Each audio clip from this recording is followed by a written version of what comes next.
En este caso vamos a avanzar con el tema de lo que son las razones.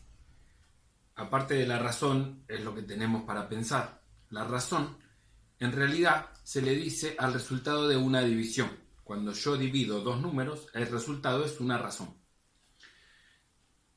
Por lo general la unidad de estudio es razones y proporciones. ¿Por qué razones y proporciones? Porque cuando tengo una igualdad de razones, o sea, vamos a suponer que tenemos una fracción como es 3 cuartos, ¿no? El resultado de la división entre 3 y 4 es 0,75, ¿verdad? Bueno, yo voy a decir entonces que 3 cuartos es igual a 6 octavos, porque son fracciones equivalentes. Entonces estas dos son iguales. ¿Por qué? Y si yo divido 6, lo divido por 8, me va a dar 0,75 también. Entonces, si de este lado da 0,75 y de este lado da 0,75, tengo la misma razón de los dos lados. Si tengo la misma razón de los dos lados, hay una proporción. ¿Sí? Bueno, ese es el tema fundamental. Para poder saber esto, ¿qué es lo necesario? Tengo que saber dividir fracciones. Entonces, la matemática es evolutiva. Si yo llegué al tema de razones y proporciones, es porque antes tuve que aprender a operar con fracciones. Entonces, lo primero que necesito es conocer que todos los números son fracciones. ¿Qué quiere decir eso? Los números enteros también saben ustedes que son fracciones. Si yo digo 4, es una fracción. ¿Por qué es una fracción? Y porque debajo del 4 hay un 1 dividiendo. Solamente que está invisible y no se ve. Entonces, tengo que tener en claro primero que todos los números son fracciones. Después, tengo que saber dividir fracciones para poder entender una razón.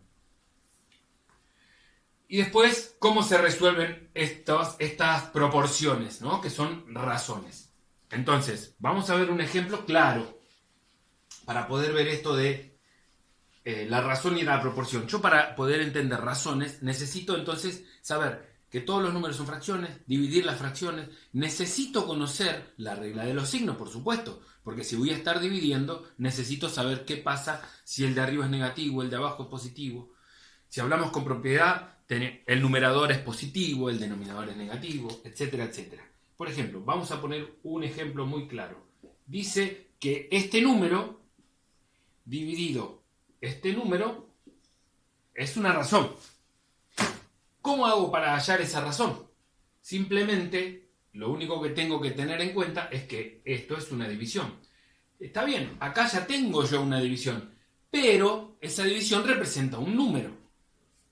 Esto es un número expresado de manera fraccionaria. ¿Qué es lo que tengo que hacer? Lo puedo dejar así. ¿Por qué? Porque para hallar la razón va a ser una división de números. Y si esos números son fracciones, tal vez sea más conveniente para mí. Entonces, por un lado voy a tener este número dividido, porque esta raya que está acá significa división. Este que está acá abajo, que también es un número negativo, lo voy a separar con paréntesis. Si quieren a los dos los podemos poner dentro de paréntesis. Este número lo tengo que pasar a fracción. Entonces, previamente tuve que conocer cómo se pasan los números decimales a fracción. Ese número es 8 sobre 10. ¿Lo puedo simplificar? Lo puedo simplificar. Me queda 4 sobre 5. La mitad de 8, la mitad de 10. ¿Cómo hago para dividir fracciones? Por eso les decía, si yo ya sé dividir fracciones y mi método es invertirlo, cambiar división por multiplicación y lo invierto a este al revés.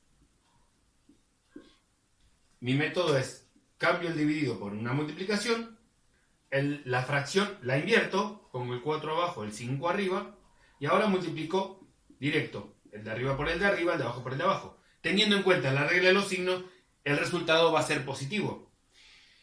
2 por 5 es 10 y 4 por 5 es 20. Si simplifico le tengo que sacar el 0 y el 0. ¿Cuánto me da esto? 1 dividido 2. ¿Y ese 1 dividido 2 cuánto es? 0,5. Perfecto. La razón que tenía acá es 0,5.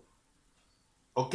Entonces, por lo general los ejercicios tendrán que ver en hallar una razón y me van a dar otra cuenta para saber si son iguales, no son iguales. Si son iguales es una proporción, si no son iguales no es proporción. ¿Ok? Bueno, eso es, digamos, lo que es el tema de razones. Ahora vamos a ver qué va a pasar con las proporciones.